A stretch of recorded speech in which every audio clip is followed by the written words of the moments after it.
guys, meron tayo dito kasama isang business partner natin dito sa RLI community kung saan dating seaman, ngayon full-time na ginagawa ang business na to. So pakinggan natin siya kung ano yung naging dahilan, bakit pinagpalit niya yung pagiging seaman, and kung ilang years na siya, and then kung magkano na yung kinita niya dito sa business na to.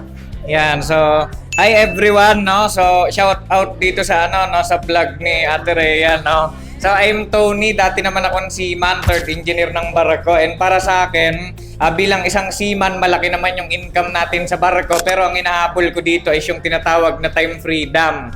Dito kasi sa Reborn Legacy International, habang kumikita ka ng malaki, nagkakaroon ka ng time freedom na anytime pwede mong puntahan yung family mo, no?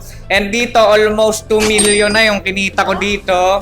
And sports car achiever tayo ng community, and naranasan na rin makapag-travel sa iba't ibang bansa. Hindi para magtrabaho bilang seaman, kundi para i-enjoy yung life to the fullest.